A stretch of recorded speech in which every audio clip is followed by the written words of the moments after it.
Hey, welcome back to 2DG. We got another beer to review. Yes, we do. What do we got? Today we have from Founders Out of Grand Rapids, Michigan. Okay. It's going to be part of their Project PAM series. And Series 14? Yeah, Series 14, and this is Project PAM. What it is, it's a black IPA aged in maple syrup bourbon barrels. Yeah, let that sink in. Yeah, sounds delish. Now, it does have the hops listed. I believe it was Nugget, Chinook, Centennial, Cascade. Amarillo, Cascade, Mosaic. It's got all of them in it. Yeah, so now I will say black IPAs are tough because generally when you get them, you get a lot more malt than is supposed to be there because they have to add a dark malt to get the color and you don't pick up as much of the hop presence. I will say I've had a couple of good ones. Probably the best one I've had is actually from Triton Brewing Company, and it was their Rail Splitter, but the black IPA version. And anyway, at the liquor store, so I saw this on the shelf, and Founders, from what I've seen at least so far, doesn't really do a lot of the 22-ounce bottles. So anyway, I looked at it just because of that, and then I saw the description, and I was like, absolutely. Ching. But yeah, let's get this open. Let's do it. Once again, Founders Black IPA. Project PAM. Project PAM, like polyethylene PAM. If you know what that is, you're cool. If you don't, you probably need to get cool. That's you. You have no idea what polyethylene PAM is, do you? I know that this is pouring out light for a black IPA, but that's alright. It didn't say anything about nitro, but that's got a lot of head for it not being... It does look like a nitro head. Well, mine does. I don't know what happened to yours, but no, there it goes. Yeah. Actually, it's not quite as creamy. It's a little, just a lot of little tight bubbles. They said it poured out real light. It's black, but like I feel like I get light through it. And there's a little tan at the bottom, but I don't think so. Like you said, about 2 fingers worth of head, a little off white. I would agree. Kind of khaki color. Let's get a nose on it. Yeah, that is an interesting. Okay. Oh shit. Okay. Number one, we've done stouts like crazy lately because it's stout season, in my opinion.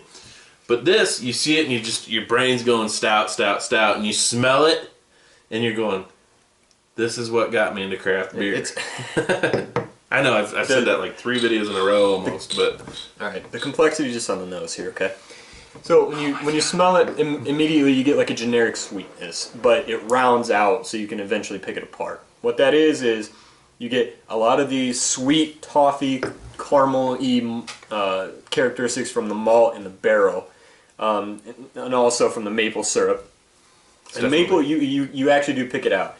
The hops are there though, and I'm super happy because I didn't know how this was going to mix when you start throwing in like Amarillo and Mosaic, and then you're talking about bourbon barrel and the sweetness that you get from the maple, but it all rounds out. So you get the stone fruit in there, you get a little bit of the peach and mango. Yep. You also get a little pineapple, which I didn't know if it would work. But there's also a lot of that grassy undernote, like some of the noble hops, you know, that you get that grassy undertone. Yeah. And it's working really well with this overall. Yeah, but yeah, like I said, it melds together with the maple syrup. Man, you do pick out the bourbon spices in there. And like you said, you get the grassy note, you get the fruity note, you get the little bit of spice note, the earthy tone to it. I would say overall it's an earthy beer. Yeah. It's a really... This is the one that makes you think of like farmers markets and homegrown, you know, the people that are raising free-range chickens and stuff. I mean, this one just seems natural. I'm liking what I smell. All right, now, with that all being said, yeah, taste it. Please don't disappoint.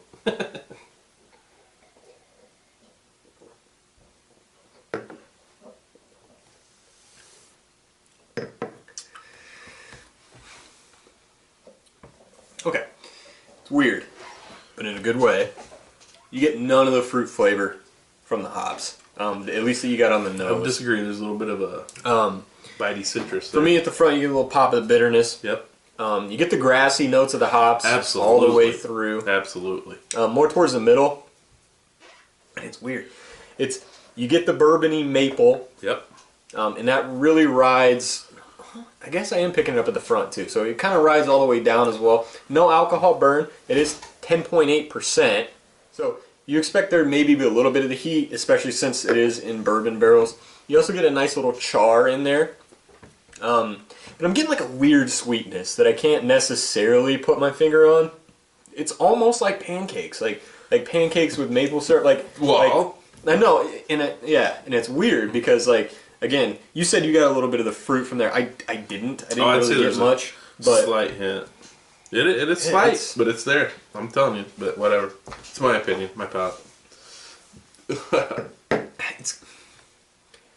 It's weird because it's got like a real candied sweetness, and it almost at the beginning it's like I kind of don't like that, but then it just kind of just melds out. Exactly, and that's what I was gonna say. The sweetness is there, and it, like you said, you're getting that maple, and it's like kind of like I don't know if I want this, and then the hop, that grassy note of the hop, offsets it perfectly. It cuts through it, and then once it does, it releases the bourbon. It's flavor. It's okay. So maybe we should just rate.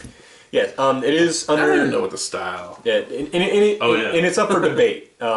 Because the alcohol percentage is high, it's 10.8%. They are only classifying this as a regular black IPA, which generally, if you have the alcohol content over 8%, for a regular IPA or a black IPA, you automatically throw on Imperial. Now, because of the crazy stuff they did to this beer, the style interpretation is already out the window anyway. So, we are going to go with black IPA, and I believe this is the second black IPA that we've done on this. I think the one from brewery out of Chicago. Same people that do Daisy Cutter. I Okay. Yeah. It was Lead Feather, I believe was the beer. Was it Lead Feather? Yeah, okay. Yeah, go ahead and check out that review. But anyway, so yeah, black IPA, 100 overall, and 100 for style. Yes, for rate beer. Now, did I pick this up because of that? Nope. Picked it up because of maple bourbon barrel characteristics. So, sounded unique.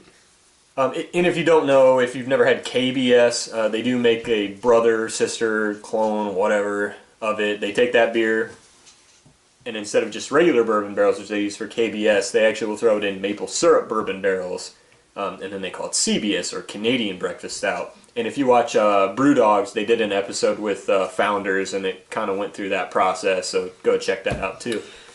And I'll say, the maple, I think you got to be careful with that. No, you really do. Syrup, because it's on the border. Yeah, it's one of those that, again, in this particular beer, I find that's a lot of sweetness, a lot of flavor, but the way they've executed the hops lifts it, separates it. I will say, looks good. If this was a stout, it would almost be too much. I think it would be way better. But really? I think it would be too much. Mostly, I think it would be better because the body would be there. Like it would be I agree with silkier, I guess. But anyway, let's. Hey, so anyway, BSing. For the style, I'm gonna give it a flat ass 10. This is probably the best black IPA I've had. I'm gonna say that. I'm drawing a blank on what else, but I'm gonna say this is probably the best black IPA. I would say go out and get it now. I say the two best ones I'd had previously were the Rail Splitter Black IPA, the black version of it, and then I've had the Stone Self-Righteous Black IPA, which was good as well. But yeah, 10, easy. Yeah, one of the easiest 10s I've had to give. And the complexity for like IPAs themselves, when you think about it, aren't that complex. And black IPAs, you're like, oh, it's an IPA, but it's black. It's not that complex. They throw in roasted barley, but you do, on the nose, you can pick out the fruit flavors of the IPA. Okay, this is what's supposed to be here. Yeah. On the taste, it's all kind of stouty in a way. You still get the hops, but like it's not. The hops accentuate. Yeah. And again, they contrast, but they accentuate everything that's there, and it just works so fantastically. You wanted to use a different F word. I really did. So, magic. The hop pound could smell the hops in this. And again, we listed them off. All the hops are in here. Not really, but a lot of hops in this. I think they use 7 or 8 varieties. Yeah, and it's working. They nailed it. Kudos to them, because that's a hard thing to do. If you've ever homebrewed, you know it's really hard to get the you know, if you're trying to construct your own recipe. Well, not only that, but then you throw in the extra uncontrollable type element with the bourbon barrels with the maple syrup and the fact that they're getting it. I mean, obviously, you don't just throw it in a bourbon barrel for 24 hours and pull it out. Yeah. They're aging a little bit. I don't want to say they're aging a lot. They must be dry hopping, because, man, it smells good. It smells fresh. So anyway, we got to get to our overall. Is it going to be a shock? No, overall, I'll give us a 10. Now that I've tasted this, I'll go to it. I would. If I'm sitting at a restaurant and they have this on the menu, 9 times out of 10, I'll probably get this. I would love to try this on tap. I'd love it. And a good tap. There's some places that just don't know how to run their systems. But they don't clean it that well. They don't run the right temp or pressure. Yeah. But hey, 10. Yeah. Style 10. Come on. Let's be real. Having had this now, I do kind of understand. And I've had KBS, albeit, a couple ounces of it. Yeah. I do understand the hype behind the CBS, which isn't as hyped as the KBS because the CBS is even more rare to get, so it's kind of like, whatever. I would wait in line for that because I've tasted, I'm assuming these are the same barrels and the same process that they use. Maybe not the length of time that it's in there, obviously, and it's awesome. I seriously bought this because of what was on the bottle underneath the title and what style it was. I'm stoked that he did. Yeah, and I've never had an IPA that does what this does, I guess. And there's IPAs that are like, oh, we're throwing, super hot peppers in there. Watch out for that coming up. And that one's not necessarily an IPA, but it's a strong ale, but. Anyway, it's like, IPAs do crazy things, and black IPAs, it's kind of like, it was a style that was super hot for a little while, and then people kind of got away from it because they didn't know how to get the hop characteristic out of it. That's the way trends operate. Yeah, and, a lot of people didn't do it right, and they did. They nailed it. And they took a lot of different elements that don't belong in the style and really incorporated it successfully. So, founders... Grand Rapids, we need to get there. You nailed it, guys. Dude, for us, Grand Rapids is not, it's a day trip away. Why in the world we aren't there? I don't like the fact that you sold 40% of your business to, I think it's a Spanish company, that kind of conglomerate, but hasn't diminished your product. You still own the majority, so I don't give you the same kind of credit as like Goose Island or Lagunitas, so...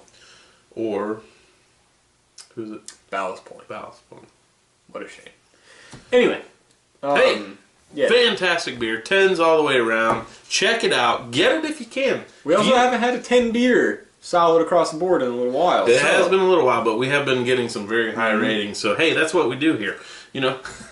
Maybe you don't agree. If not, leave us a comment. Hey, hit that. Smash it. Rating button down there. Like it or dislike it. It's your choice. Dislike it? Hey, you're entitled to your opinion. Let us know what your opinion is. Hit the subscribe button so we can keep communicating with you. Follow our Twitter if you want. We'll let you know when we're reviewing. To our subscribers that are subscribed, thank you. We appreciate the growth opportunity. And hey, down the road, get a little subscriber base. We'll be watching some live feeds too, and we'll be communicating. Maybe prizes. Haha. But you'll have to subscribe to find out. Hey, thanks a lot. 2DG. See ya. Put that in there.